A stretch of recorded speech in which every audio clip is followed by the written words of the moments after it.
Hi, hello, hello, hello mga kapanalig. Kamusta? Yan. Kanina nag-live presentations ako sa Facebook account ko. Ang pinaksa natin is regarding doon sa regarding dun sa SDA debater na si Denmar Santiago, no? At maraming salamat po sa lahat ng nanonood at manonood ngayon sa presentations ko. Ang paksa natin ngayon is Ash Wednesday. Kasi Ash Wednesday naman po ngayon, no? At binabati ko nga pala ang Abby Maristela Catholic Defender, si Mami Yang May, si Arch Chatel Gabriel, ang aking head na si Kuya Alfie Java ng CF Lamp, no? Catholic Faith Lay Apostolic of the Philippines, no? Shout out po sa inyo si Ate Sean Glay, si Kuya Tom. Shout out po sa mga Katoliko na nanonood ngayon. Shout out po sa inyo. Maganda po yung ating presentations. Biblical po tayo ngayon, no, regarding sa Ash Wednesday. Shout out po 8 live viewers. Hi, hello, kamusta? Good morning. Ay, good afternoon na pala. So, sunod-sunod ang ating live presentations. Ang isusunod po natin after ng Ash Wednesday ay patungkol naman sa history ng Valentine's Day. At oops, happy Valentine's Day po pala sa lahat po ng mga may jowa at walang jowa dyan. Mamaya tatalakayin natin kung ano ba yung essence ng Valentine's Day. At itong Valentine's Day ba na ito ay kapistahan ng ating simbahan. At ano ba ang pinagdiriwang ng Catholic Church kapag sumasapit o tuwing sasapit ang February 14. No, kaya simulan na natin ang presentations dahil mahaba-haba ang ating talakayan. Pag-uusapan pa natin yung part 2 ng Sign of the Cross. Dahil papasok na ang Ash Wednesday at malamang sa alamang, tatalakayin na naman to ng mga sulpot, no, kinakailangan, unahan na natin sila. No? Okay. Pag sinabing Ash Wednesday, mga kapanalig, ito yung, ano yung Ash Wednesday?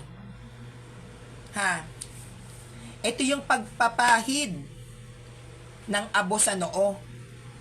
No? Pag sinabing Ash Wednesday, ito yung pagpapahid ng abo sa noo o yung sa isa pang term is paglalagay ng tatak sa noo. Yan ang Ash Wednesday. No? Kaya happy Valentine's Day po sa inyo and happy Ash Wednesday po sa ating lahat tayong mga Katoliko. So ito bang Ash Wednesday na to ay biblical?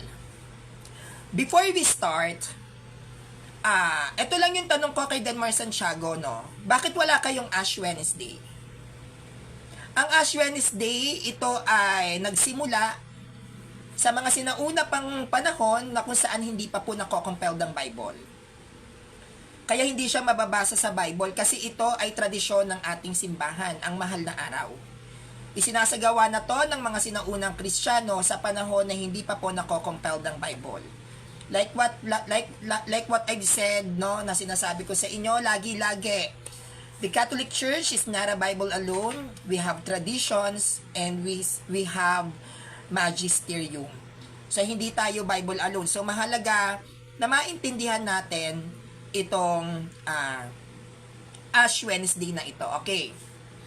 Yung Ash Wednesday o yung paglalagay o pagtatatak ng abo sa noo, ito ba ay biblical? Basagin na natin ang katahimikan. Na? Basagin na natin ang katahimikan. Ang dami na masyadong protestante na nagmamarunong. Akala mo naman sila nagpasimula ng pagbabasa ng Biblia. So magbabasag tayo ngayon ng katahimikan, no? Okay. Ang Ash Wednesday, pag sinabing Ash Wednesday, ito yung pagpapahid ng abo, no? O yung pagpapahid ng abo sa ating mga Kristiyanong Katoliko.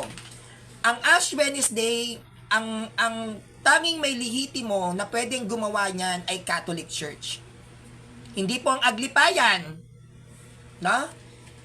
Hindi Aglipayan, kasi ang Aglipayan may Ash Wednesday ngayon, ang taray. 'Di ba? Ang taray, pati yung Ash Wednesday natin ginaya. Hindi ko lang yung sekta ng Ingkong kung nag-Ash Wednesday sila. Pero sa lahat ng mga Protestant, ang nagpasimula po ng Ash Wednesday o pagpapahid ng abo, tayo pong mga Katoliko. Yan ay pinasimulan sa panahon na kung saan hindi pa po nako-compile ng Bible. At ito po ay biblical. Kapag sumasapit na ang Ash Wednesday, no, kapag tayong mga Katoliko ay dumadalo na sa tradisyon ng ating simbahan, itong pagpapahid ng abo sa noo, ito ay pagpapakita na magsisimula na ang mahal na araw o Lenten season, no? Kaya kapag, Ash Wednesday na bukas, yan, signal na yan na magsisimula na ang mahal na araw. At lahat ng tumanggap ng abo sa noo, yan ay tanda na kayo ay nakikiisa sa mahal na araw. Kaya kung ano ang tradisyon ng ating simbahan sa tuwing sasapit ang mahal na araw, kailangan natin itong sundin. Dahil yan ay pagpapakita na tayong mga Katoliko ay magpapasakop sa tradisyon ng simbahan pagsasapit ang mahal na araw, no? Kaya kung ano man ang katuruan ng ating simbahan patungkol sa mahal na araw, yun ay kailangan nating gawin. Okay. Ang Ash Wednesday, ito yung pasimula ng mahal na araw. Ito ay bago ang 40 araw bago sumapit ang linggo ng pagkabuhay. So pag nag-Ash Wednesday na, dito na papasok ang ating 40 days. No? Dito papasok ang 40 days bago ang linggo ng pagkabuhay. Okay. Unang tanong, Sanrio, bakit nga ba 40 days? No?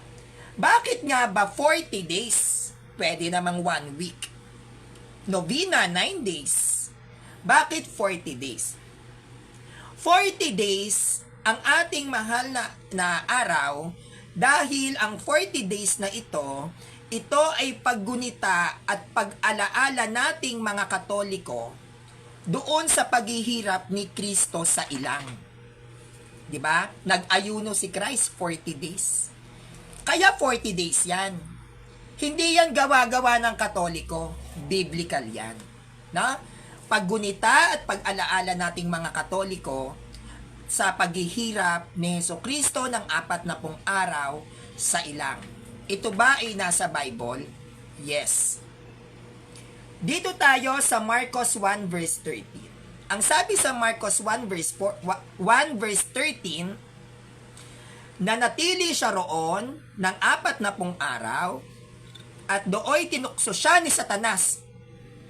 Doon ay may mababangis na hayop. Ngunit si Jesus ay pinaglingkuran ng mga anghel. Can you imagine? No?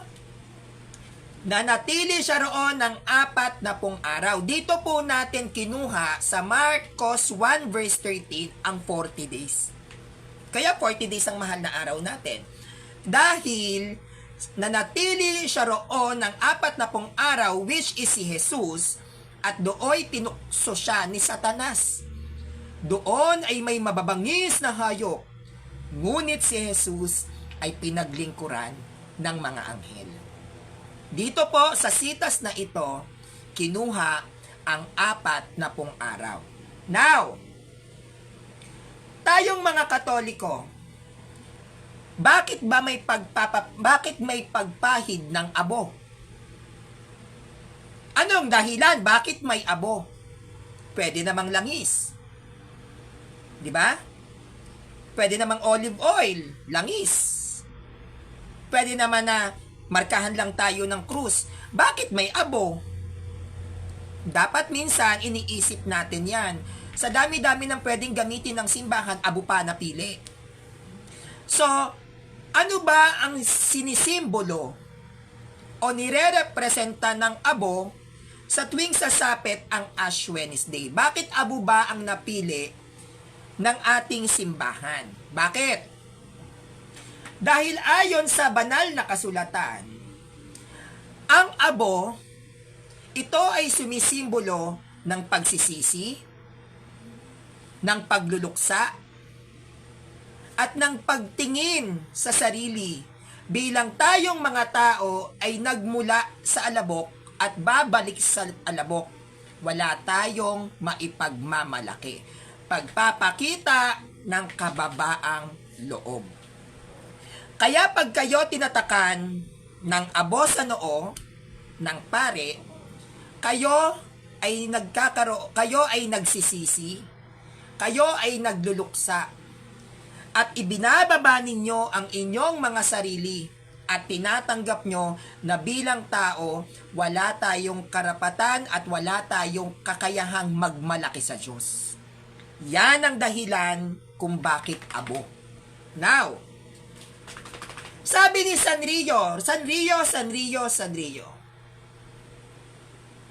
bakit ang abo ay ang naging simbolo nito ay pagsisisi? Kasi sinabi mo, Sanrio, ang abo, nilalarawan nito ay pagsisisi. So bakit naman tayo kailangan pang magsisi? Bakit? Kailangan natin magsisi dahil tayong mga tao ay makasalanan. Yon ang pinagsisisihan natin sa tuwing tayo ay tinatatakan sa noo ng abo.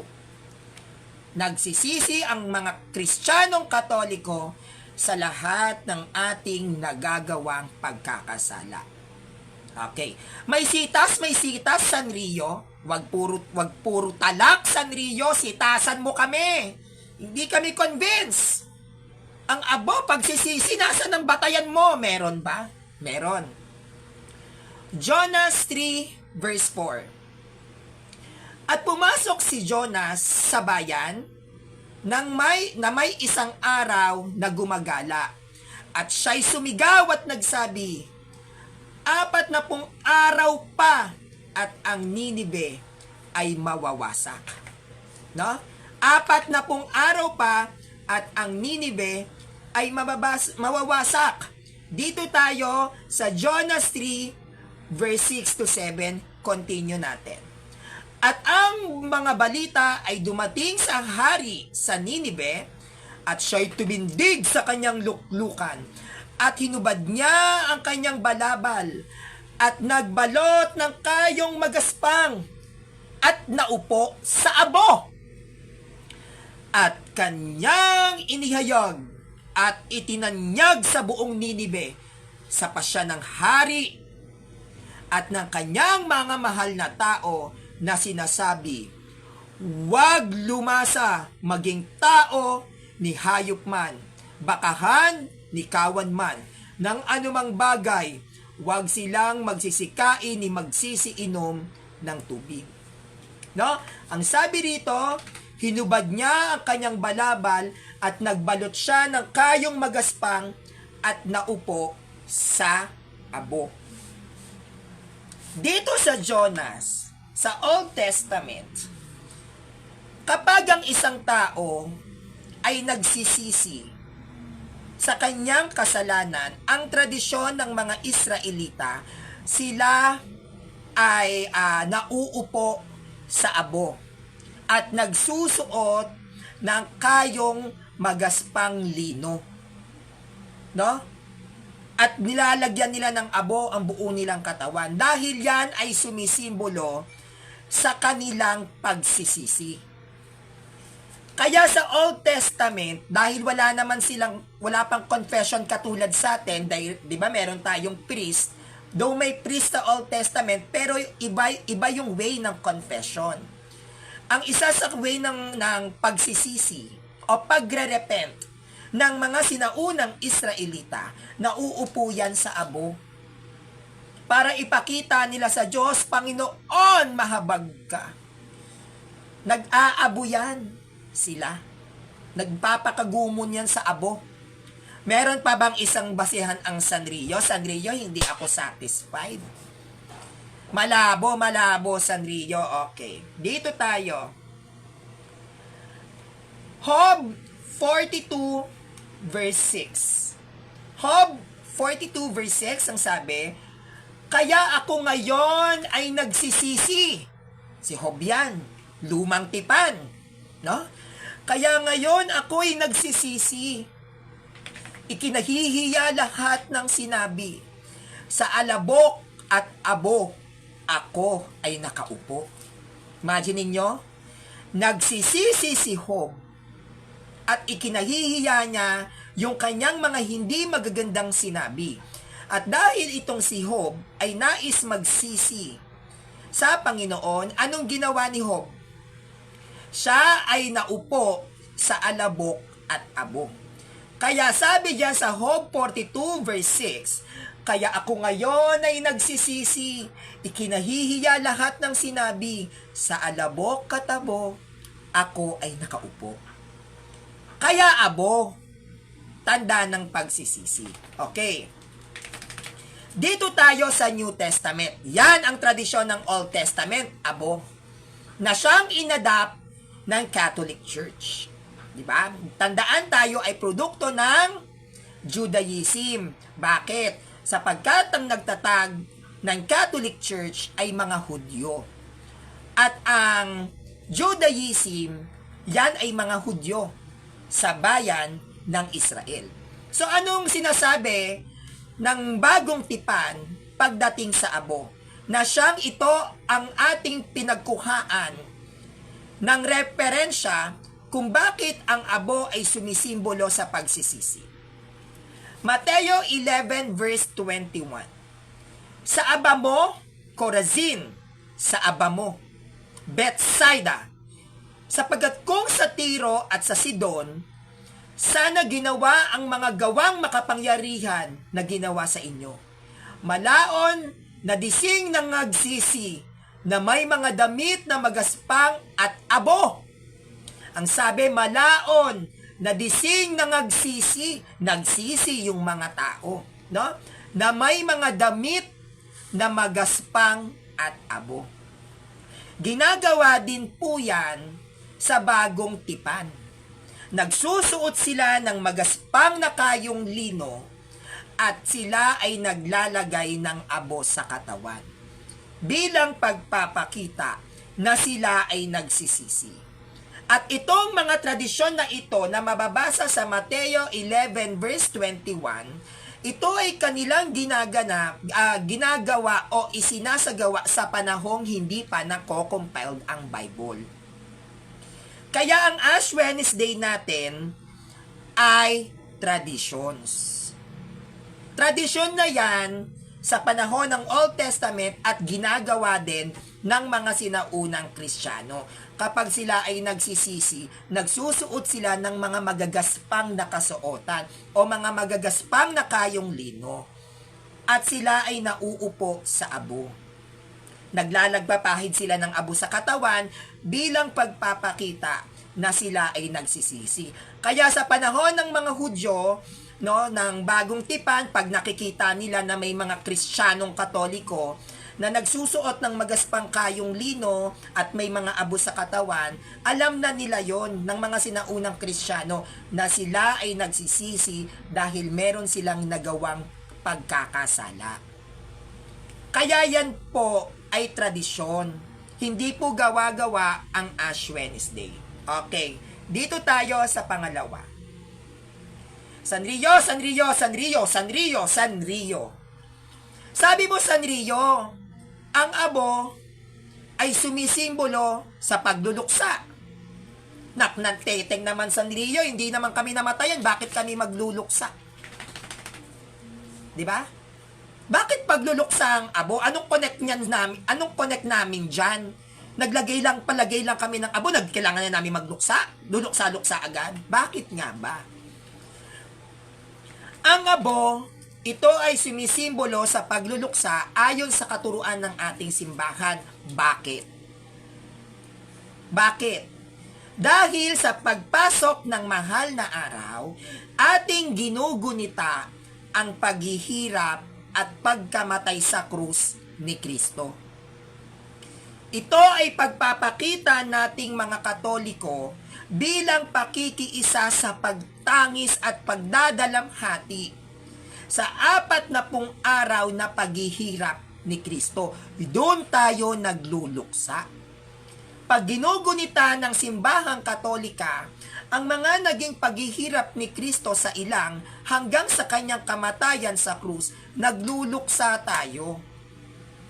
Kaya pag tayo ay nilalagyan ng abos sa noo at tayo ay dumadalo sa pagdiriwang ng Ash Wednesday, nagluluksa tayo dahil alam na natin na, Panginoon, magsisimula na ang kalbaryo mo at sasamahan kita sa paghihirap mo. No? Yun yung dahilan. Bakit nga ba naging pagluluksa, Sanrio? Jeremiah 6 verse 26. O anak na babae ng aking bayan, magbigkis ka ng kayong magaspang at gumumon ka sa abo. Manangis ka gaya ng sabugtong na anak ng kalagim-lagim na panaghoy, sapagkat ang maglilipol ay biglang darating sa akin. 'Di ba? Bago pa tawag nito sa Old Testament, bago pa dumating ang paglipol, no? Ang paglipol na darating dun sa ating Panginoon, ayon sa Jeremiah 6 verse 23, o anak na babae ng aking bayan, magbigkis ka. Bigkis. Magbigkis ka ng kayong magaspang, magsuot ka. Magdamit ka ng kayong magaspang at gumumon ka sa abo. Gumumon. Ano yung term na gumumon na yan? Malalim na salita yan.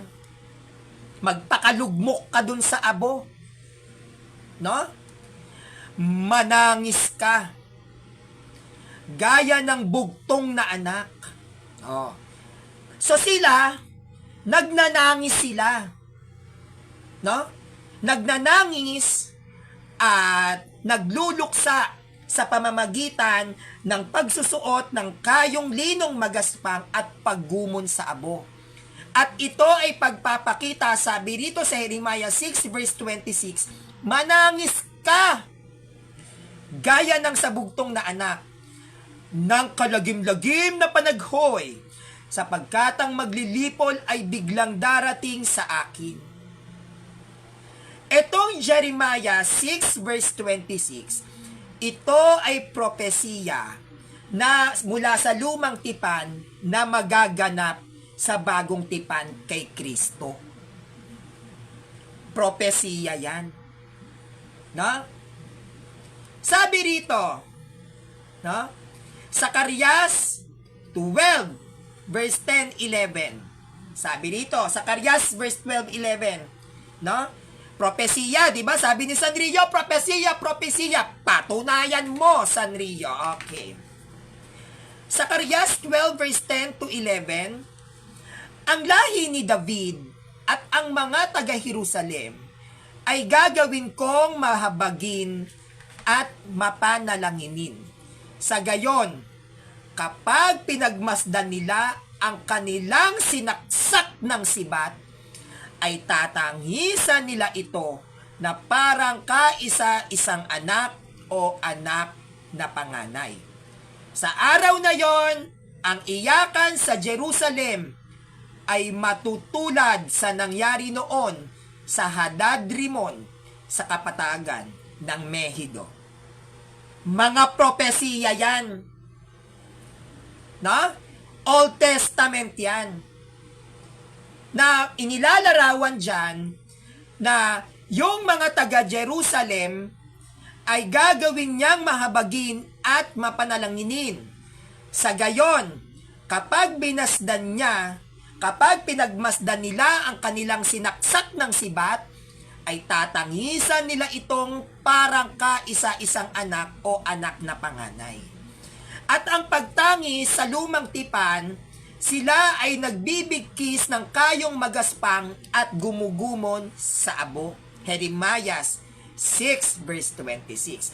Ang mga ito ay mga propesiya na nabigyan ng katuparan mismo sa bagong tipan. May katuparan po yan. Pag sinabing Old Testament, Yan ay mga propesiya. Hindi po tayo pwedeng umasa sa propesiya lang nang walang pagtugon, katulad ni Felix Manalo. Kapag tayo ay gagamit ng Old Testament, kailangan nating i-make sure na ito ay naganap sa New Testament para mabigyan natin ng pagpapatibay at paglilinaw na ang ating binabasa from Old Testament to New Testament ay accurate. Hindi tayo pwede maglalatag lang ng Old Testament, oy, ako yan. O saan matutupad sa New Testament? Hindi, ako yun nasa Old Testament. Basta yun na yun, sa hula yun, hindi pwede. Dahil lahat po ng propesiya sa Old Testament ay nasa New Testament ang kaganapan. So dahil naglatag ang Sanrio ng propesiya sa Old Testament, gagamit tayo ng New Testament. Ang propesiya na nilatag natin kay Zacarias at Jeremias ay natupad sa Bagong Tipan. John 16 verse 19 to 20. 1:16 verse 19 to 20. Alam ni Jesus na ibig nilang magtanong, kaya't sinabi niya, nagtatanungan kayo tungkol sa sinabi kong kaunting panahon na lamang at hindi na ninyo ako makikita. At pagkaraan ng kaunti pang panahon, ako'y makikita niyong muli. Pakatandaan ninyo, iiyak kayo at mahahapis. Ngunit magagalak ang sanlibutan. Labis kayong malulungkot, subalit yan ay mapapalitan ng kagalakan. Ang sabi sa Old Testament, magtatangis ang bayan ng Jerusalem. At itong kaganapan ng John 16 verse 19 to 20, nang si Kristo ay nagsalita, yan ay sa bayan ng Jerusalem. At ang John 16 verse 19 to 20, malinaw sa sinabi ng ating Panginoong Hesukristo na alam ni Jesus, ibig nilang magtanong. Kaya't sinabi niya, nagtatanungan kayo tungkol sa sinabi kong kaunting panahon na lamang at hindi nyo na ako makikita, sabi ni Kristo. At pagkaraan ng kaunting panahon, ako'y muli ninyong makikita. Pakatandaan nyo, iiyak kayo at mahahapis. Ngunit magagalak ang sanlibutan, labis kayong malulungkot, subalit yan ay mapapalitan ng kagalakan. Isa yan sa nakatuparan ng propesiya sa Old Testament. Ito pa ang isa. Lucas 23 verse 27. Sinusundan si Jesus ng maraming tao, kabilang ang ilang babaeng nag-iiyakan at tumatangis dahil sa kanya. So doon sa Old Testament na sila'y magtatangis, na parang sila ay namatayan ng kaisa-isang anak o bugtong na anak, ang sabi ni Kristo dito sa Lucas 23 verse 27, sinundan si Jesus ng maraming tao, kabilang ang ilang babaeng nag-iiyakan at tumatangis dahil sa kanya. So ito yung katuparan, no? Nagtangis ang mga tao. Meron pang isa. There's more. Mateo 9 verse 15. Sumagot siya, dapat bang malungkot ang mga panauhin sa kasalan habang kasama pa nila ang lalaking ikinakasal? Kapag wala na ito, saka pa lamang sila mag-aayuno. Yan, may pag-aayuno na, no? Dapat bang, sabi nung ni Christ, sumagot siya si Christ, dapat bang malungkot ang mga panauhin sa kasalan habang kasama pa nila ang lalaking ikinasal? Kapag wala na ito, saka pa lamang sila mag-aayuno. No? Tayong mga Katoliko, kung bakit meron tayong pag-aayuno o meron tayong tinatawag na fasting, tayong mga Katoliko bilang pakikiisa sa pagpasok ng mahal na araw o Lenten season o bilang pagiging bahagi sa pagpapaalaala o paggunita sa paghihirap ng ating Panginoong Hesukristo, tayo po ay nagfa-fasting. Tama po, hindi? Tayo po ay nag-aayuno. So ano ba yung pamamaraan ng pag-aayuno na ginagawa ng mga Katoliko tuwing sasapit ang mahal na araw? Ano-ano ba ito? Tayong mga Katoliko, binabawasan natin ang pagkain, no? Binabawasan natin ang pagkain o anumang bagay na palagian nating ginagamit. So kung ikaw, malakas kang mag-alak dahil mapasok ang Holy Week o ang mahal na araw, babawasan mo yun. Yung hirap na pagpipigil sa sarili dahil lasenggo ka, kokontrolin mo. Yung sacrifices na yun ang i-offer mo sa Diyos. Kung matakaw ka sa karne, no? Talagang ubus-ubus biyaya kang kumain na parang wala nang bukas, babawasan mo yun. Yung point doon, hindi yung dami ng kinakain, kundi yung hirap ng nararamdaman mong magpigil. Ang pag-aayuno ay ang tawag dyan, pagpipigil sa sarili sa mga bagay na nakasanayan mo. At pag tayo ay nagpipigil, mahirap. At yung hirap na yon na pakiramdam pag nagpipigil ka, yon yung i-offer natin sa Diyos. Hindi po ipinagbabawal ng simbahan na huwag kayong kumain ng karne. Wala pong katuruan ang Catholic Church na huwag kayong kumain ng karne at huwag kayong maligo. 'Di ba may ganyang paniniwala ang ibang Katoliko? Hindi po yan totoo. Ang pag-aayuno ay hindi lamang po yan tinitignan sa pagkain. Tinitignan din yan sa mga pangit nating ugali. Kung palamura ka, ngayong 40 days, huwag ka munang magmura. Pigilan mo. At sa bawat pagpipigil mo, dahil masaya kapag nagmumura ka o nasanay kang nagmumura ka, sa bawat pagpipigil mo, ng pagmumura mo, i-offer mo kay Lord, Lord, ang hirap magpigil, pero para sa iyo, sasamahan kita sa paghihirap mo. Nagpepenitensya ka sa mga nagpepenitensya ka, yung sariling katawan mo, sa mga bagay kung saan ka nahihirapang pigilan.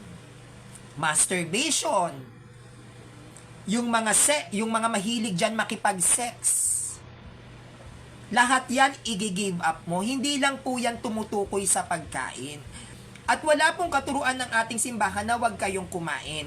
Bagkos, kung kaya nyo hanggat maaari, konti lang ang ating kainin para makaramdam naman tayo ng konting paghihirap sa sarili na pwede nating mai-offer kay Lord Jesus na, Lord, alam ko naghihirap ka ngayon, sasamahan kita. Kahit nagugutom ako, Lord, sasamahan kita. Kaya nasa sa inyo yan, kung saan kayo magpapasing, pwedeng sa umaga. Sa umaga, hindi ako magraray, sa gabi na lang. Hindi po yan yung literal na hindi kayo kakain sa isang araw, paano kung may ulcer ka? Pero yan ay nakadepende naman sa kalusugan mo, di ba? Kung ikaw naman ay asidi, kailangan mong kumain, di kumain ka, pwede ka naman kumuha ng ibang alternate. No? Pwede ka naman mag-alternate. Halimbawa, hindi ka talaga pwede magpalipas ng pagkain dahil baka sumumpong yung ulcer mo. Di gawin mo sa ibang bagay, tamad ka kunyari o pasaway ka sa nanay at tatay mo, magpakabait ka muna. I-offer mo yun kay Lord kasi naghihirap siya. Kaya kung ano yung mahirap sa'yo na gawin na isang bagay na mabuti para sa Diyos, yun ang ibibigay mo, yun ang gagawin mo. Kung halimbawa hindi ka nagro-rosary sa araw-araw, mag-rosary ka 20 mystery. Lord, ino-offer ko sa iyo itong rosary, kahit ayoko mag-rosary, hindi ako mahilig, pero sige, titiisin ko na lang, kahit tamad na tamad ako. Masamahan lang kita sa paghihirap mo. Yon ang purpose ng fasting. Yon ang dahilan kung bakit tayo nagpa-fasting. No? Halimbawa, mahilig kang mag-ML. Sinong addict sa Mobile Legends dito? No? Halimbawa, mahilig ka mag-Mobile Legends. Tigil mo naman kahit isang araw lang. Lord, mitik na ako, mitik. Di ba? May ganyan pa. Well, hindi ako naglalaro niyan. Taas na ng ano ko. Sa ML na to. Kalahating araw, Lord, hindi ako maglalaro para sa'yo. Titiisin ko sarili ko. Yon. Ganon ang fasting. No? Kaya ang ating pag-aayuno, mga Katoliko, kapag sumasapit ang mahal na araw, hindi lamang ito tumutukoy sa pagkain. Ito din ay tumutukoy sa mga bagay na pwede nating isakripisyo para sa Diyos bilang tanda ng pakikiisa nating mga Kristiyanong Katoliko sa paggunita at pag-alaala sa paghihirap at pagkamatay ni Kristo sa krus. Kaya lahat kayo na tumanggap ng tatak sa noo o ng abo, mag-isip na kayo. kung ano ang sakripisyong maibibigay nyo para sa Diyos dahil yan ay pagtatalaga sa inyo na kayo ay pumapayag at nangangako na makikiisa ngayong mahal na araw.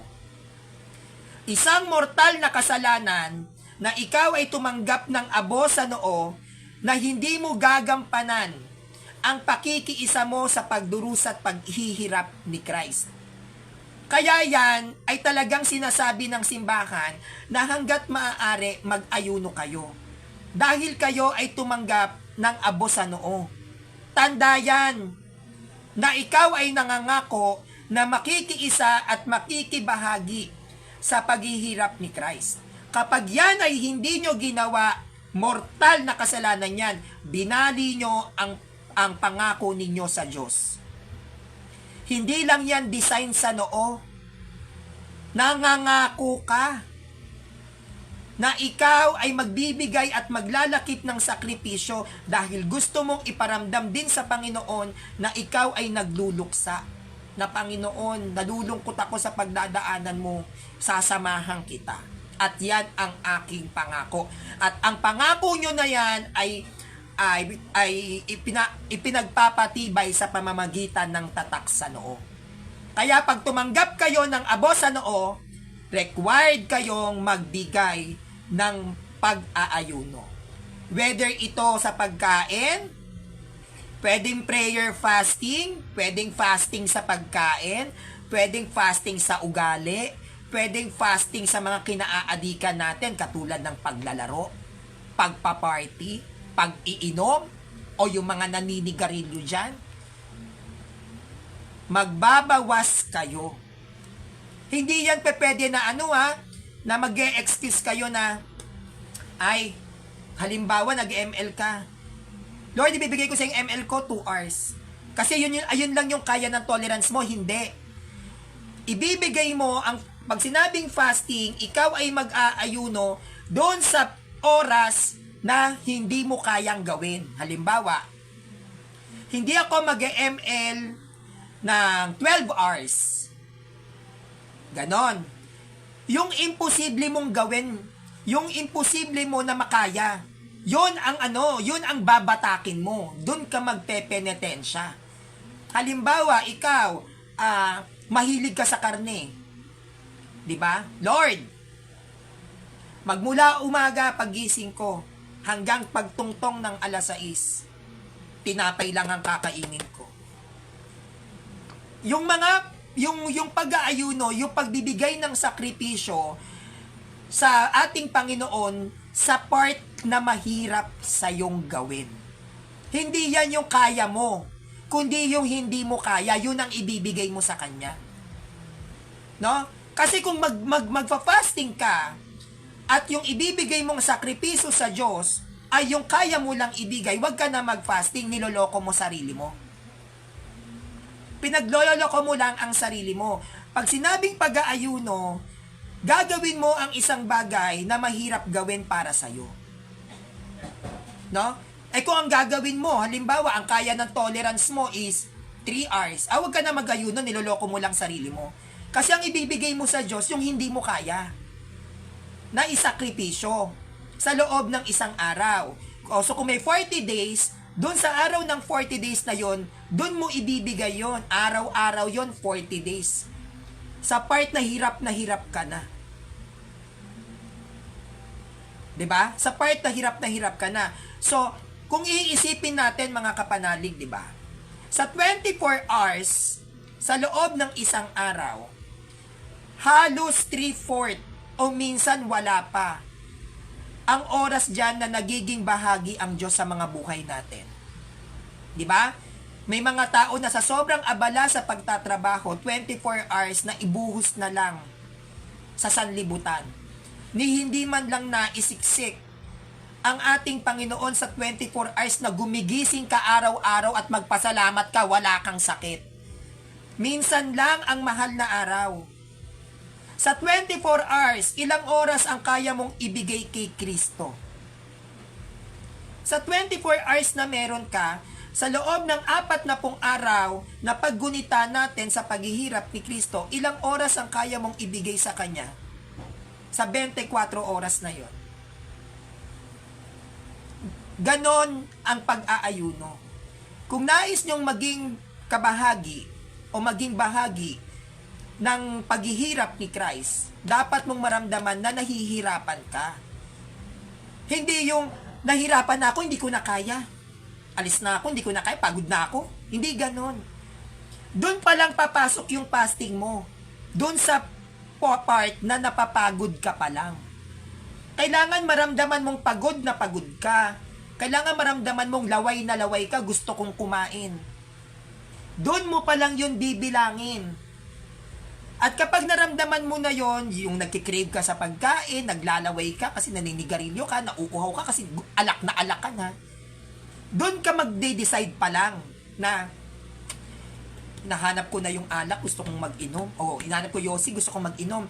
Pag hinahanap mo na yung bagay na yon, kung saan ka nagkikrave, o kung saan ka na may bisyo, o kung saan ka mahilig kumain, pag nagsimula na yun sa'yo mag-trigger, doon ka palang magbibigay ng oras.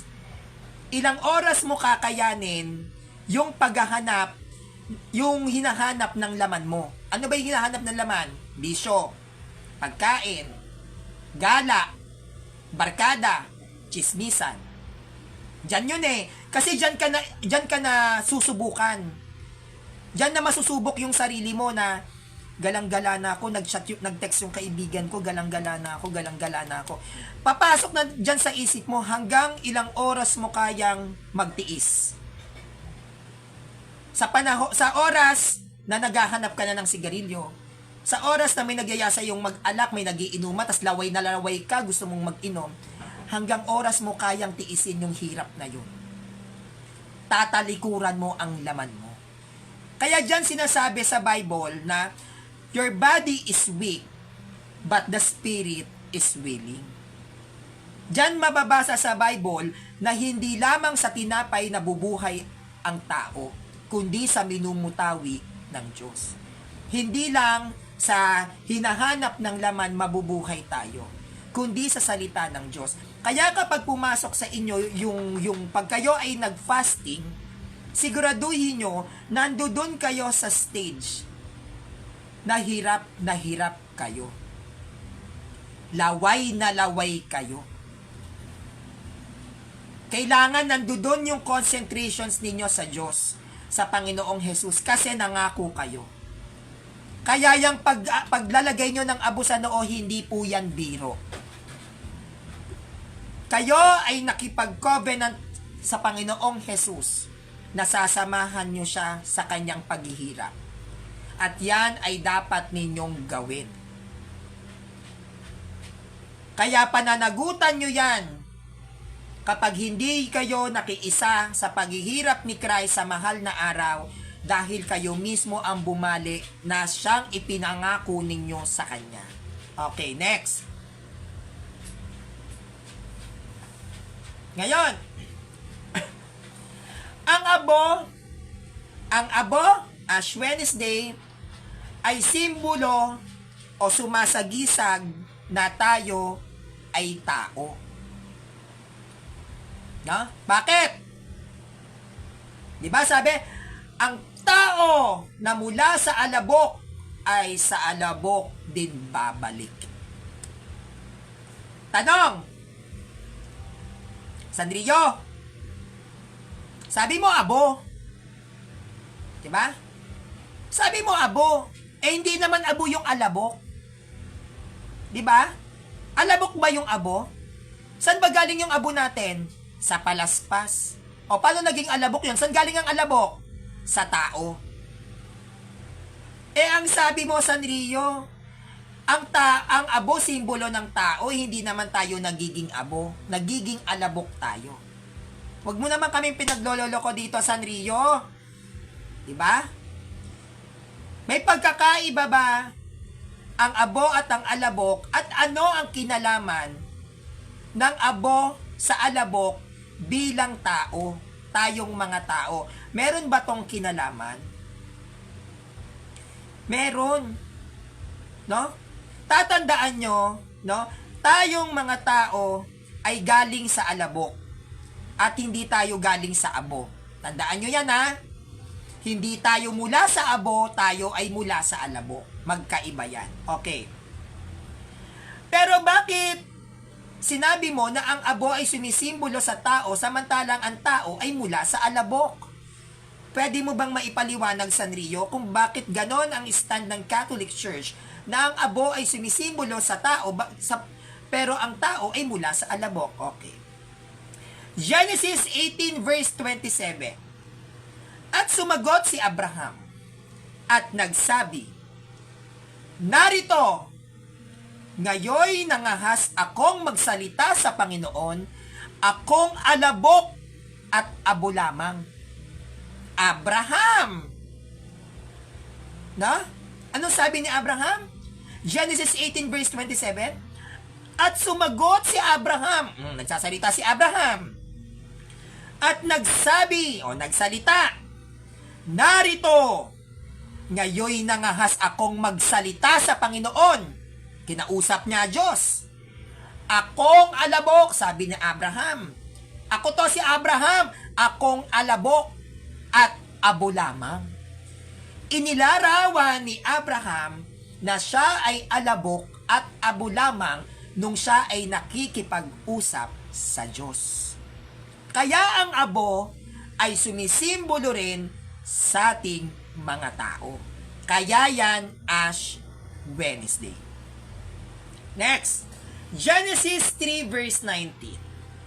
Sa pagod at pawis, pagkain mo'y manggagaling. Pagkain mo'y manggagaling, maghihirap ka. Ayun, sa pagod at pawis, pagkain mo'y manggagaling, maghihirap ka hanggang sa malibing. Dahil sa alabok, doon ka nang galing, sa lupang alabok ay babalik ka rin. Diba? Sa lupang alabok ay babalik ka rin. Ang sabi sa Genesis 3 verse 19, sa pagod at pagkain, no? Ang tao kumukuha ng kanyang kakainin. Yun ang ibig sabihin ng sa pagod at pawis pagkain mo'y manggagaling. Yung kinakain daw ng tao ay manggagaling sa ating pagod at sa ating pawis. Maghihirap ka hanggang sa malibing. Bakit sinabing maghihirap ka hanggang sa malibing? Sapagkat ang tao ay tatanda. Hindi ba't bago tayo mamatay, kino-confine muna sa ospital? Tutusok-tusukan muna tayo ng maraming karayom bago tayo mamatay. Pahihirapan muna tayo. Sabi rito, maghihirap ka hanggang sa malibing. Dahil sa alabok, doon ka nang galing. Sa lupang alabok ay babalik ka rin. Tatandaan natin, inilarawan ni Abraham sa Genesis 18 verse 27 na sinabi niya, nangahas akong magsalita sa Panginoon, akong alabok at abo lamang. Kaya yang abo na yan ay sumisimbolo, no? At sumasagisag sa ating mga tao. No? Tayong mga tao ay mula sa lupa. Pag ikaw ay mula sa lupa, yan ay sumasagisag at nagpapakita na tayo ang siyang may pinakamababang uri. Pag sinabing tagalupa, mababang uri ka lang. Bakit? Dahil ang lupa ay tinatapakan. Di ba?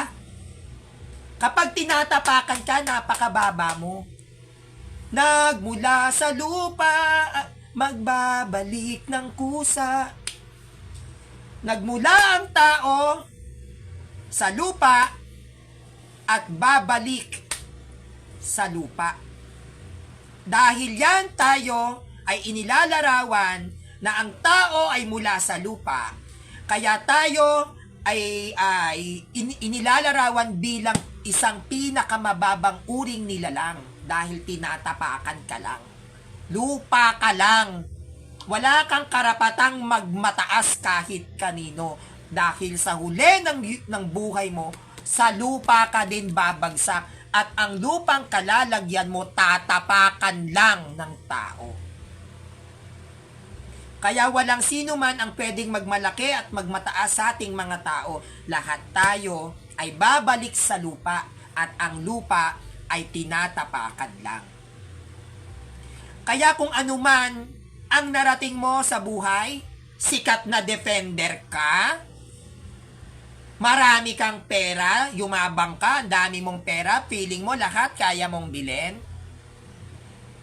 Hinahangaan ka ng maraming tao kasi matalino ka, feeling mo artista ka na maghahabol lahat ng tao sa'yo, lumaki ulo mo. Tatandaan ninyo ito. Anuman ang narating natin sa buhay, sa lupa pa rin tayo babalik. Tatapakan at tatapakan ka pa din. Di ba pag nagpupunta ka ng sementeryo, tinatapakan yung mga puntod? Walang sino man ang pwedeng magmalaki. Dahil tayo ang pinakamababang uring nilalang. Tayo ay mula sa lupa, magbabalik sa lupa. Kaya tatandaan ninyo, ang lupa ay tinatapakan lang.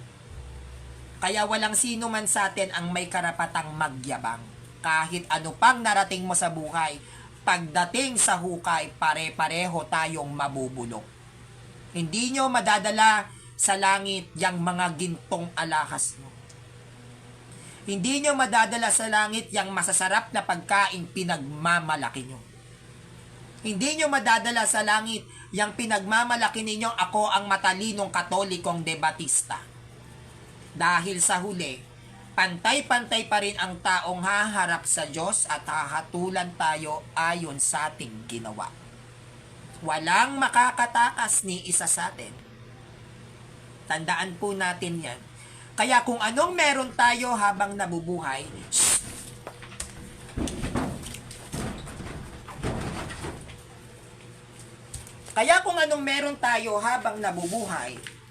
kung kaya nating magbigay, magbigay. Kung kaya nating tumulong, tumulong. Kung kaya nating sumuporta, sumuporta.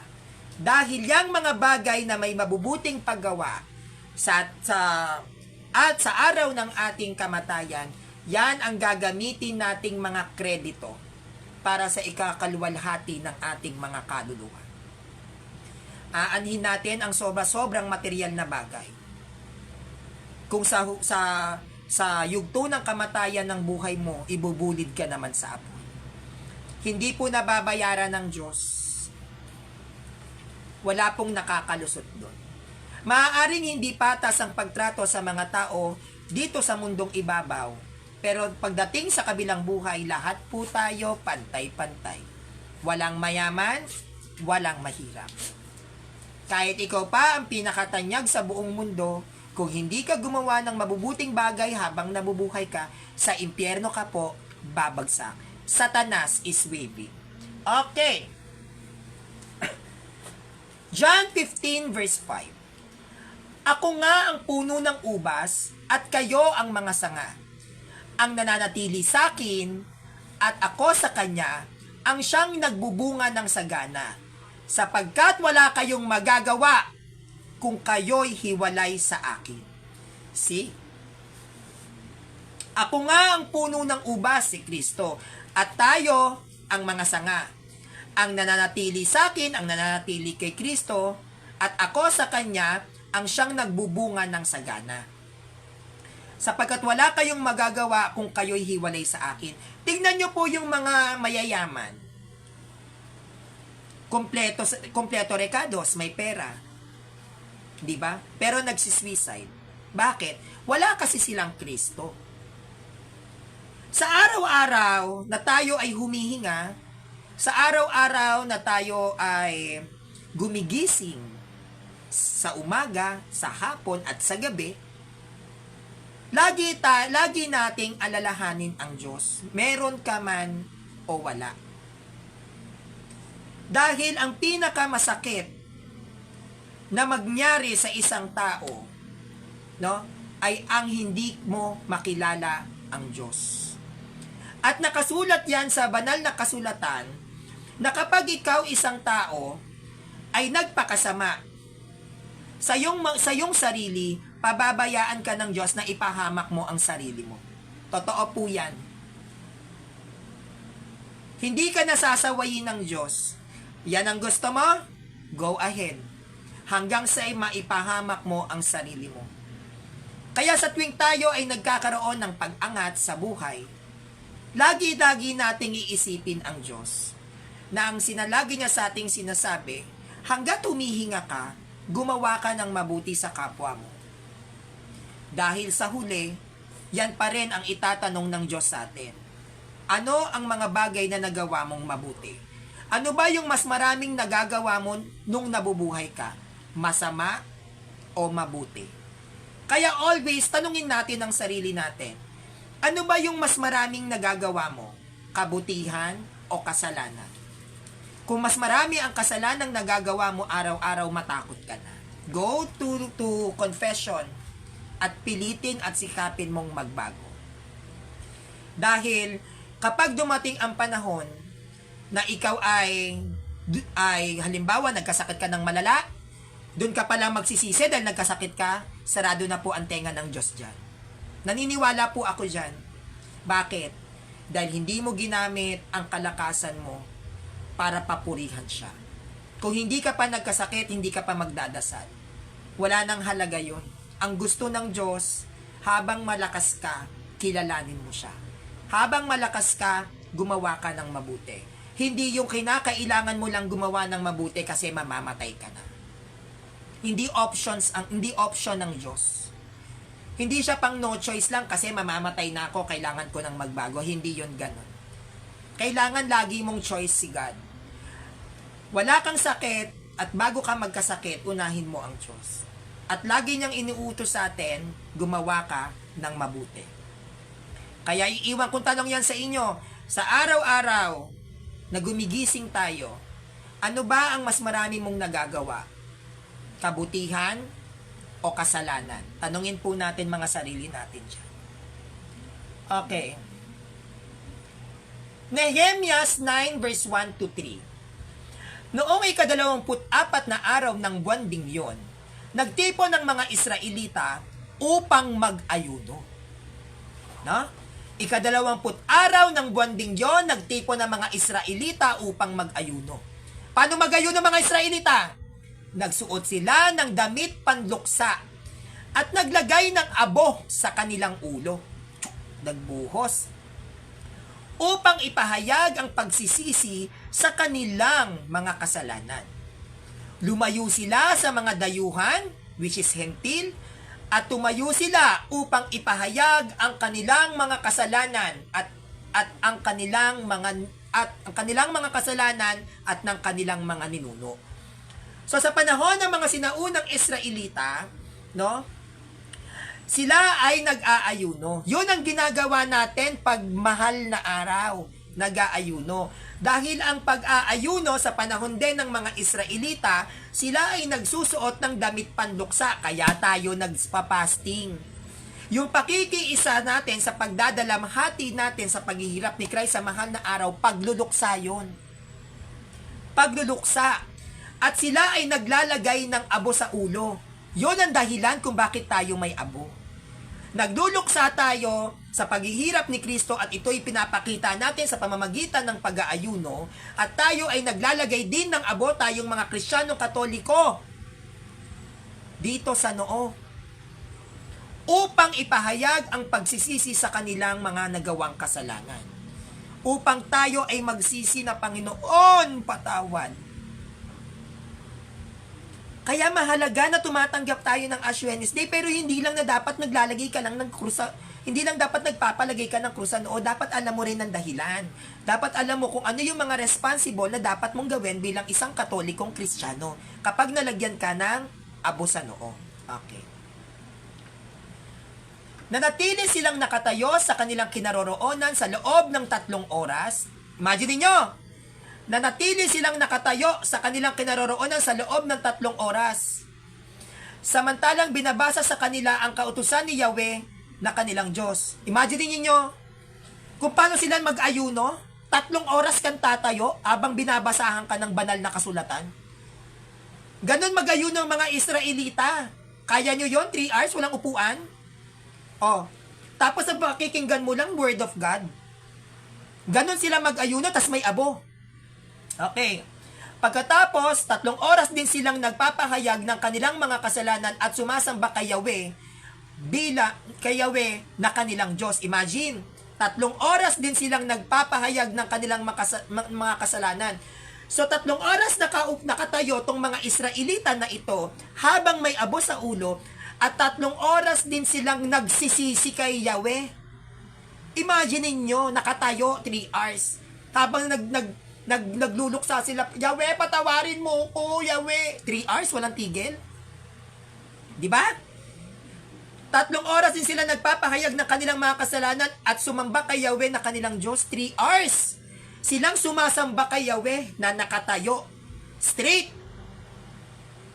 Habang sila ay nagsuot ng kayong magaspang at nagbuhos ng abo sa ulo. Yon ang fasting. Di ba? Kung gusto mo mag-fasting, mag-grocery ka, 20 mystery, nakaluhod ka lang.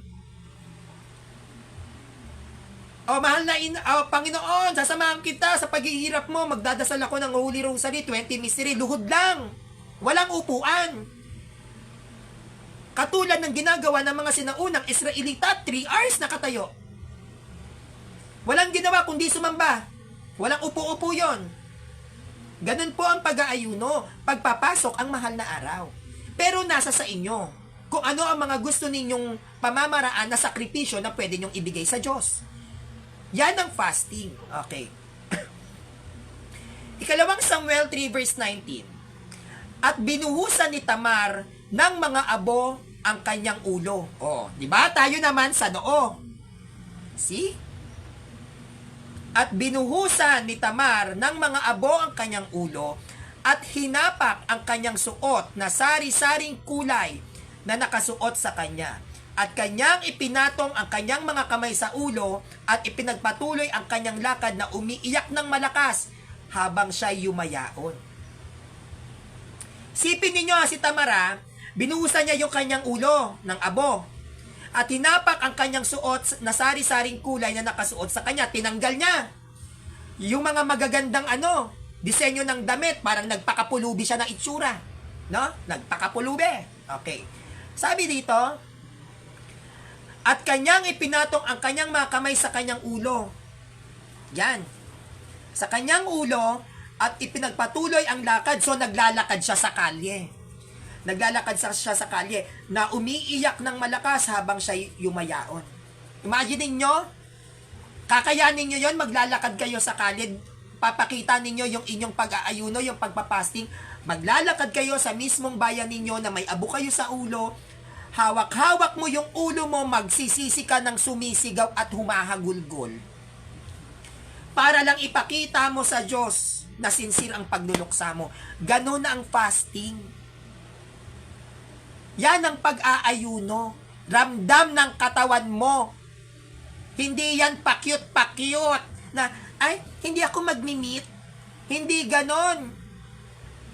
Ay, sabi fasting, sabi ng simbahan, ay, hindi muna ako magre-rice, magbe-bread na lang ako. Hindi.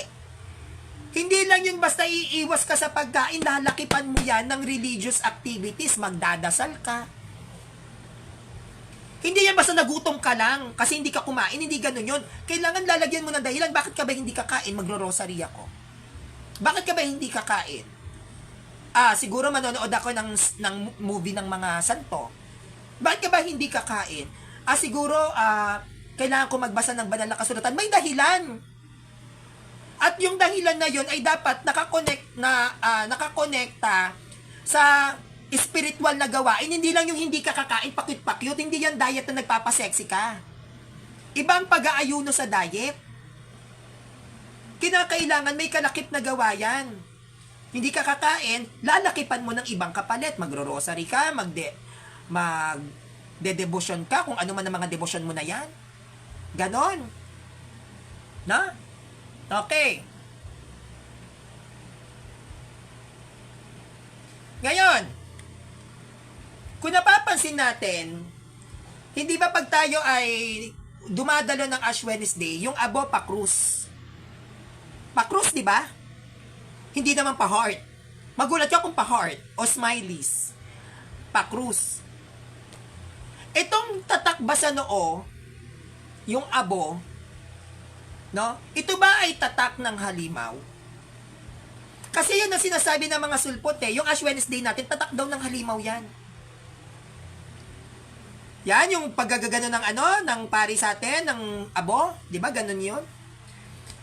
Yan ba ay tatak ng halimaw?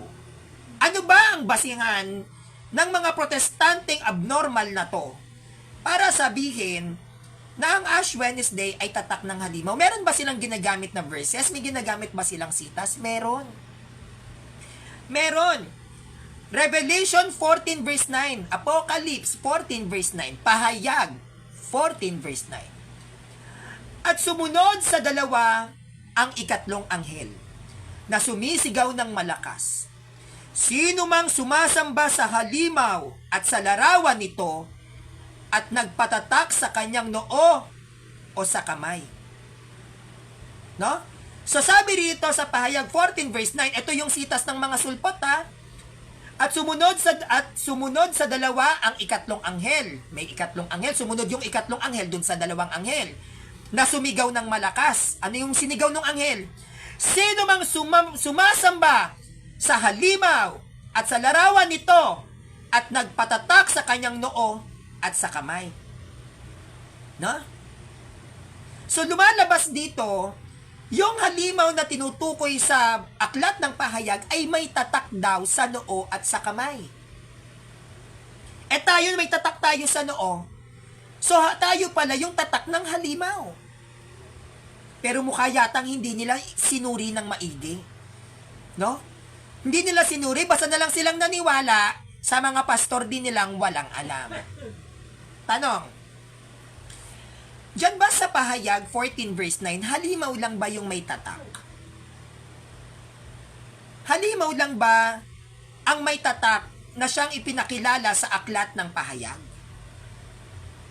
Tatandaan natin mga kapanalig, may mga hinirang ang Diyos na may tatak din sa noo. Hindi lang ang halimaw. Bakit nila pinuputol?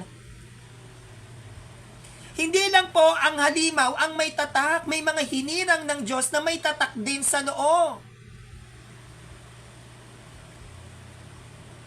At yung mga tatak na nasa noo ng mga how can I say this, ng mga hinirang ng Diyos, krus yun. Ang nakalagay sa Pahayag 14 verse 9, tatak ng halimaw, wala naman nilagay kung anong klaseng tatak, hindi naman sinabi na krus yun. Pero dito, gagamit din tayo ng pahayag na aklat na ang tatak na tinanggap ng mga tawag neto, hinirang ng Diyos ay tatak na krus. Tatak na krus ba yung tatak ng halimaw? Sa Pahayag 14 verse 9, hindi. Pero may tinanggap na tatak ang mga hinirang ng Diyos na ang tatak na ito ay krus. Meron ba tayong katibayan? Okay. Iisa-isahin natin. Okay. Yung mga hinirang ng Diyos ay tumanggap ng tatak din. Hindi lang ang halimaw. Pahayag 7 verse 3. Huwag muna ninyong pinsalain ang lupa, ang dagat, o ang mga punong kahoy, hanggat hindi pa natin nalalagyan ng tatak sa noo ang mga lingkod ng ating Diyos. Diba? Sabi sa Pahayag 7 verse 3. Bakit di nila to binasa? Dapat binasa nila to para patas-patas tayo, no? Sabi, huwag muna ninyong pinsalain ang lupa, ang dagat, o ang mga punong kahoy hanggat hindi pa natin nalalagyan ng tatak sa noo ang mga lingkod ng ating Diyos. Kaya lahat ng tumanggap ng tatak sa noo o lahat ng nakiisa sa Ash Wednesday, na which is the Catholic traditions, kayo ay mga lingkod ng Diyos sapagkat kayo ay tumanggap ng tatak sa noo. Kaya malinaw, sa Book of Revelations, hindi lang po demonyo ang may tatak. Hindi lang po mga protestanteng demonyo ang may tatak. Tayo ding mga Katoliko na lingkod ng Diyos, may tatak din tayo sa noo. Malinaw yun Okay. Ngayon, itong tatak sa noo na ito, Anong tatak yan? Anong tatak yung tatak sa noo, Sanrio? Ano bang tatak ang tinanggap ng mga hinirang ng Diyos? Dito gagamit tayo ng Biblia ng Sambahayang Pilipino, which is BSP, Ezekiel 9, verse 4 to 6. Ezekiel 9, verse 4 to 6, Biblia ng Sambahayang Pilipino, ano ba ang tatak sa noon na tinanggap ng mga hinirang ng Diyos? At sinabi niya rito, libutin mo ang Jerusalem at tatakan ng krus sa noo ang mga nagdadalamhati at umiiyak dahil sa kasuklam-suglam na nagaganap doon. Narinig kong sinasabi niya sa iba pa, sundan niyo siya sa palibot ng lungsod. Huwag kayo magpakita ng habag. Patayin ninyo silang lahat, mga dalaga, mga bata, at mga babae. Ngunit, huwag ninyong lapitan ang sino mang may tatak na krus sa noo. So lahat ng gumugunita at nakikiisa sa pagdiriwang taon-taon ng Ash Wednesday, ang sabi ng Diyos, huwag niyong lapitan ang sino mang may tatak sa krus. Huwag niyo silang saktan. So lahat ng sulpot na hindi nakikiisa sa Ash Wednesday, ang sabi sa Ezekiel 9 verse 4 to 6. At sinabi niya rito, libutin mo ang Jerusalem at tatakan ng krus sa noo ang mga nagdadalamhati. Bakit nagdadalamhati? Tayo ay nagluluksa, abo. Na? Tatakan ng krus sa noo ang mga nagdadalamhati. Luluksa. At umiiyak dahil sa kasuklam-suklam na nagaganap doon na mga nagre-repentance, nagsisisi. Narinig ko ang sinabi niya sa iba pa, sundan niyo siya sa palibot ng lungsod. Huwag kayong magpakita ng habag. Huwag daw magpapakita ng habag. Kanino? Patayin niyo silang lahat. Papatayin. Literal. Patayin niyo silang lahat. Matatanda, kabataang lalaki, mga dalaga, mga bata, at mga babae. Ngunit, huwag niyong lapitan ang sino mang may tatak sa krus sa noo. Kaya mapalad ang mga tumanggap ng tatak sa krus sa noo. Dahil po protektahan kayo ng Diyos. At ang mga protestanteng hindi tumatanggap at nakikiisa sa Ash Wednesday ng Catholic Church, direktang sinabi sa Biblia, papatayin sila ng Diyos. Binasa po natin yan, no? Kaya ang krus, tatak ng Diyos. Hindi yan pwedeng itago at ikahiya. Ang krusipiho ay tatak ng Diyos. Unawain nating maigi at himay-himayin natin. Kapag tayo ay nag-aantanda ng krus, tayong mga Katoliko, ano ang ating binibigkas? Pag nagsa-sign of the cross tayo, anong sinasabi natin? In the name of the Father, and of the Son, and the Holy Spirit. Sa Tagalog, sa ngalan ng Ama, ng Anak, at ng Espiritu Santo. Ang tanda ng krus, sign of the cross sa Ingles. Itong sa ngalan ng Ama, ng Anak, at ng Espiritu Santo, o yung tatak sa noo na krus sa pamamagitan ng abo, yan ang tatak ng Diyos. Tatak ng Diyos yan. Eto, tatak ng Diyos yan. Tinatatakan mo ang sarili mo sa ilalim ng kapangyarihan ng Diyos, sa kanyang kabanalan. Tinatatakan mo ang sarili mo. Tatak ng Diyos sa pamamagitan ng abo. Tatak ng Diyos ang krus. Sa ngalan ng Ama at Anak. Ha? Sa ngalan ng Ama at Anak. Okay, dito tayo. Sandrio. Ama, Anak, Espiritu Santo, tatak ng Diyos. Are you sure? Dito tayo sa Ama at sa Anak. Pahayag 14 verse 1. Pahayag 14 verse 1. Ang sabi, tumingin ako at nakita ko ang kordero na nakatayo sa bundok ng Siyon, kasama ang 144,000 tao. Nakasulat sa kanilang noo ang pangalan ng kordero, anak, at ang pangalan ng kanyang ama. Nakasulat sa kanilang noo, Ash Wednesday, ang pangalan ng kordero, yan ang bugtong na anak, ang anak, at ang pangalan ng ama. Tandaan, sign of the cross, in the name of the Father, the Son, and the Holy Spirit. So kapag kayo ay nakikiisa sa Ash Wednesday, isinusulat sa inyo ang tatak ng Diyos. Meron ng ama, meron ng anak. Okay.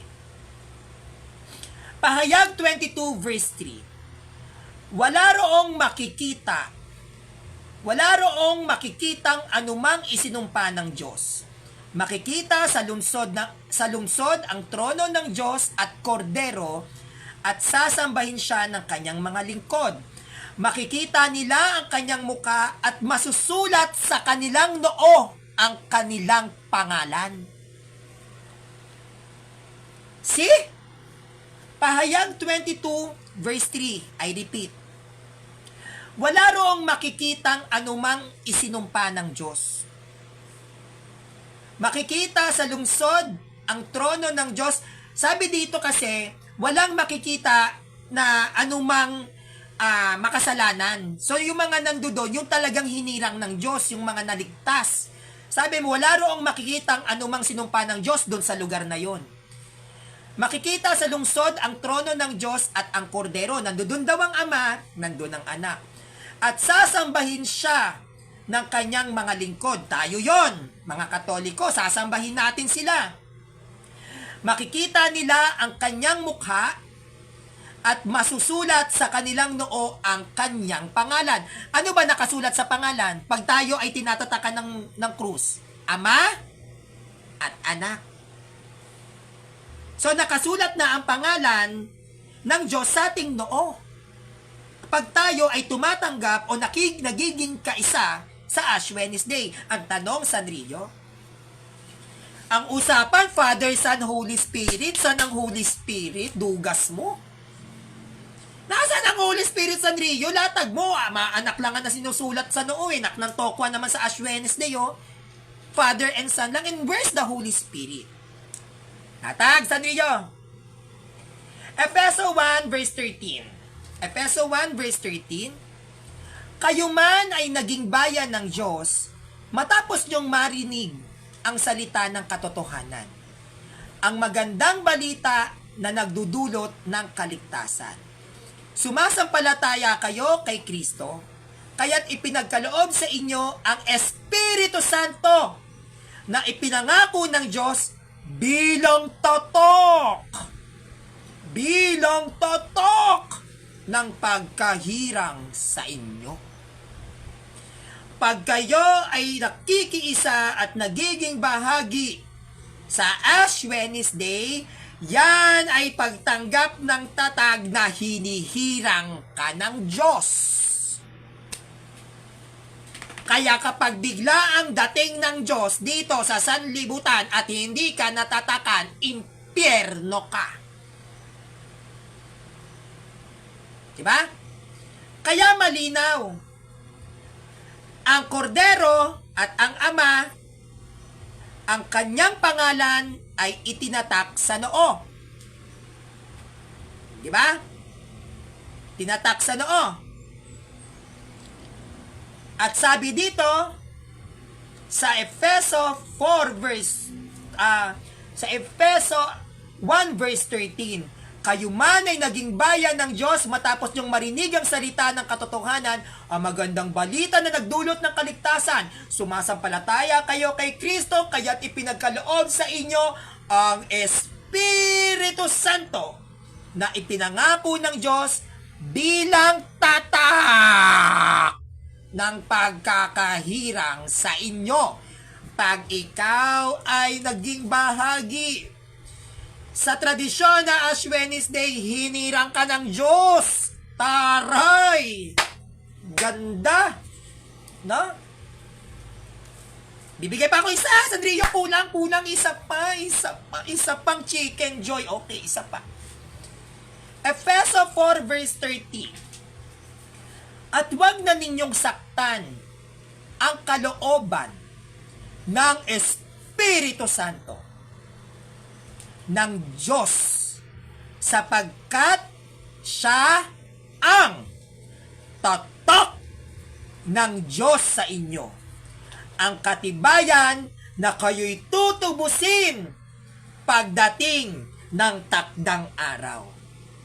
So lahat ng nakikibahagi at nakikiisa sa Ash Wednesday bilang palatandaan na papasok na ang mahal na araw at makikiisa ang mga Kristiyanong Katoliko sa pagluluksa dahil si Kristo ay ginugunita ang kanyang paghihirap, yang mga tumatanggap ng tatak sa noo, sila ay tutubusin sa takdang araw. May kaligtasan ang lahat na nagiging bahagi ng Ash Wednesday. Hindi yan basta-basta abo, pa-cute, picture, na ay dapat mas makapal para halata. Hindi. Kaya kapag natatakan ka, hinirang ka ng Diyos. At kapag dumating ang Diyos sa oras na ito, isa ka sa tutubusin niya. Bakit? Dahil naging bahagi ka ng Ash Wednesday. Natatakan ka. Tumanggap ka ng tatak ng Diyos. Ano yung tatak ng Diyos? Tatak na krus sa noo sa pamamagitan ng Abo, Ama, Anak, at Espiritu Santo. Kaya malinaw na ang Ama, na ang Anak, at ang Espiritu Santo, tatlong persona, iisang Diyos, yan ay tatak na binabanggit nating mga Katoliko sa tuwing tayo ay mananalangin, sa tuwing tayo ay maglalakbay, sa tuwing tayo ay bago at matapos kumain, sa tuwing tayo ay nasa peligro, sa tuwing tayo ay nagpapasalamat, maging sa araw ng pagluluksa at pagdadalamhati. Yan ang tatak ng Diyos. The name of the Father and of the Son and of the Holy Spirit. Ash Wednesday, tatak sa Abo, sa ngalan ng Ama, ng Anak, at ng Espiritu Santo. Tumatanggap ka ng tatak ng Diyos na pagpapakita na ikaw ay kanyang hinihirang at sa kanyang pagbabalik kapag ikay natatakan sa noo, ikaw ang kauna-unahan niyang tutubusin. Nasa Bible. Kaya yung mga hindi nag-Ash Wednesday, good luck po sa inyo. Actually, hindi rin ako nakapag-Ash Wednesday ngayon kasi malayo po simbahan. No? Now, ikalawang Timoteo 2 verse 19. Gayunmay, ang matibay na pinagsasaligan ng Diyos ay nananatili na may tatak nito. I repeat. Gayunmay, ang matibay na pinagsasaligan ng Diyos ay nananatili na may tatak nito. Kung ikaw ay nasa Diyos, dapat mananatili sa iyo ang tatak ng Diyos. Kaya yearly, makiisa kayo sa Ash Wednesday. Nakikilala ng Panginoon ang mga kanya at lumayo sa kalikuan ang bawat isa na sumasambitla ng pangalan ng Panginoon. Sabay-sabay tayong mga kapanalig sa ngalan ng Ama, ng Anak, at ng Espiritu Santo. Katulad ng sinasabi sa ikalawang Timoteo 2 verse 19, gayunmay, ang matibay na pinagsasaligan ng Diyos ay nananatili na may tatak nito. Ang tunay na tao, ang tunay na Kristiyanong Katoliko, kayo ay nananatili na nakikiisa at tumatanggap ng tatak sa noo. Bakit? Sapagkat nakikilala ng Panginoon ang mga kanya sa pamamagitan ng tatak na yan at lumalayo sa kalikuan ang bawat isa na sumasambitla at bumibigkas ng pangalan ng Panginoon. Ano ang pangalan ng Panginoon? Sa ngalan ng Ama, ng Anak, at ng Espiritu Santo na siyang tinatanggap ng bawat Kristiyanong Katoliko sa buong mundo sa pamamagitan ng pagtatatak ng abo sa noo na tinatawag nating Ash Wednesday. Na? Okay, tuloy. No? Kaya, simula sa ating binyag hanggang ngayon, yan ang ating tatak. Magmula ng ikay isilang hanggang sa ikaw ay pumanaw, hanggang sa pagpapasok mo sa puntod, yan ang tinatanggap ng isang Katolikong Kristiyano, ang tatak ng Diyos sa ngalan ng Ama, ng Anak, ng Espiritu Santo. Amen. Kaya ang sign of the cross o ang tatak o ang tanda ng krus, yan ay tatak ng Diyos. At pag may nakita kang nagsa-sign of the cross, Katoliko ka. Dahil Katoliko lamang ang tinatatakan ng Diyos, tumatanggap ng tatak ng Diyos, ang mga hinirang ng Diyos at ang kanyang tutubusin sa huling mga araw. Tatandaan po natin, no? Teka lang.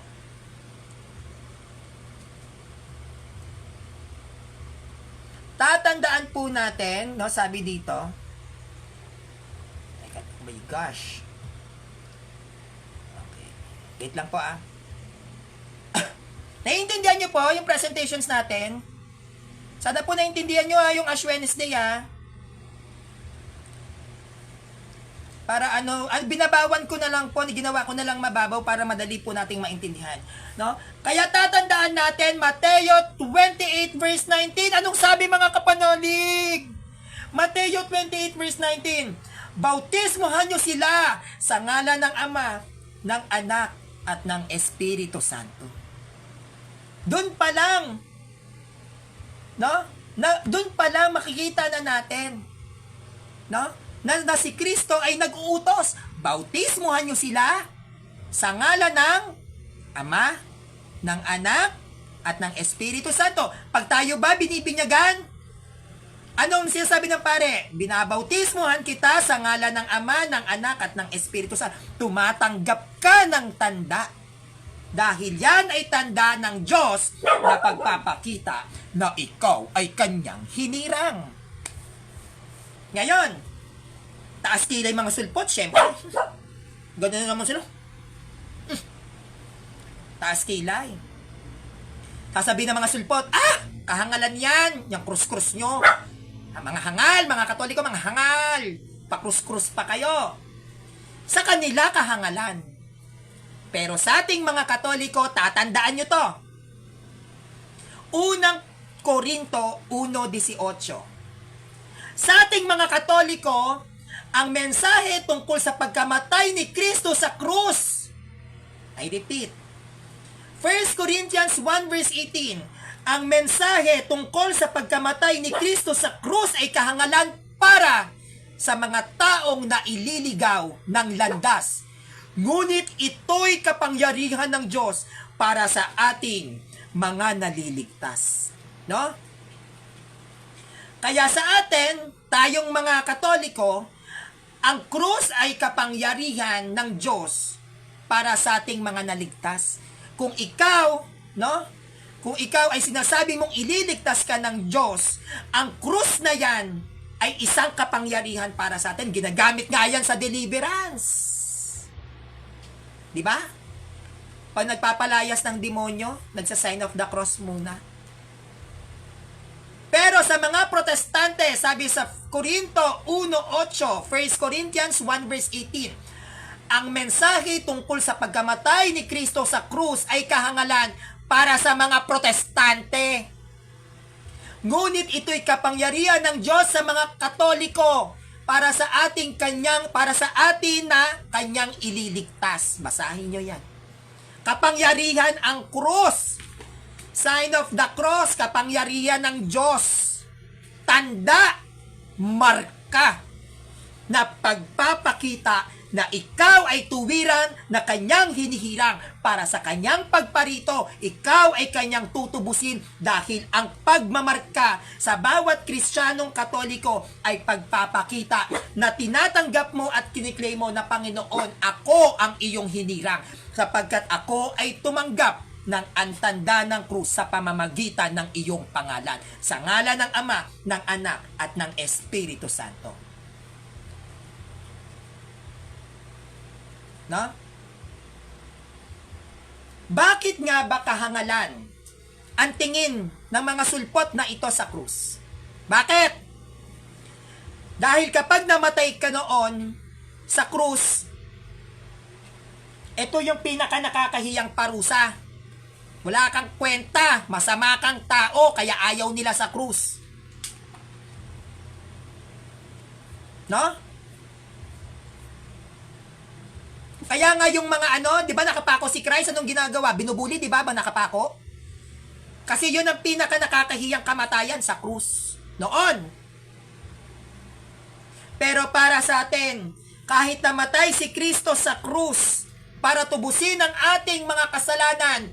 Ang krus na ito kung saan ipinako si Kristo na nakalagay ang inri sa kanyang ulungan. Yan ay sumasagisag at nagpapakita at naglalarawan sa ating pananampalataya bilang kapangyarihan ng ating Panginoon. Yan ay pagpapakita ng kapangyarihan ng Diyos. Dahil ang krus ang ginamit niya para maligtas ka, maligtas ako, maligtas siya, maligtas tayong lahat. Kung ang krus, diyan pinapatay ang taong makasalanan noon. Yang krus na yan din ang naging dahilan kung bakit tayo naligtas ngayon. At ang krus ni Kristo ay siyang kaligtasan na siyang sinasagisag ng bawat mananampalatayang Kristiyanong Katoliko na dapat nating yakapin. Dahil kung walang krus, wala tayong kaligtasan. Tandaan, bago tayo magtapos, tandaan nyo, pumasok ang kaparusahan sa sangkatauhan nang si Adan ay nagkasala sa pamamagitan ng pagkain ng isang bunga ng punong kahoy. Tandaan nyo yan. Pumasok ang pagpaparusa sa ating mga tao dahil sa kasalanan ng ating ninunong si Adan. Dahil sa isang bunga ng punong kahoy. Pero wag din natin kakalimutan, pumasok ang kaligtasan sa sangkatauhan nang namatay si Kristo sa kahoy na ang bunga ay kaligtasan.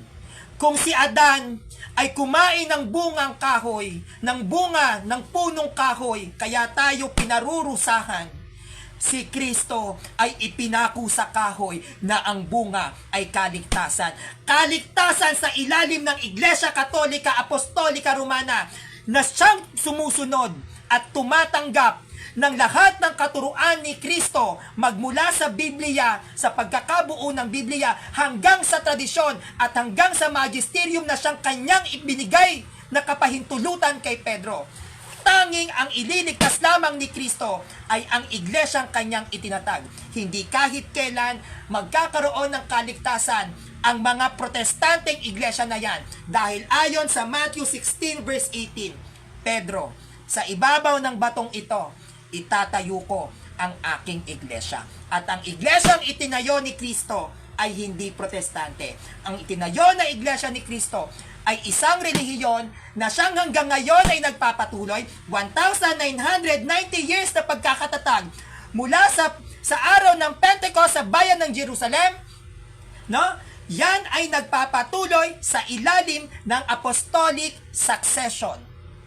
Kaya kung ikaw ay kaanib ng simbahang Katoliko at tayo ay nakikiisa sa mga tradisyon ng ating simbahan, tayo ay tumatanggap ng kaligtasan.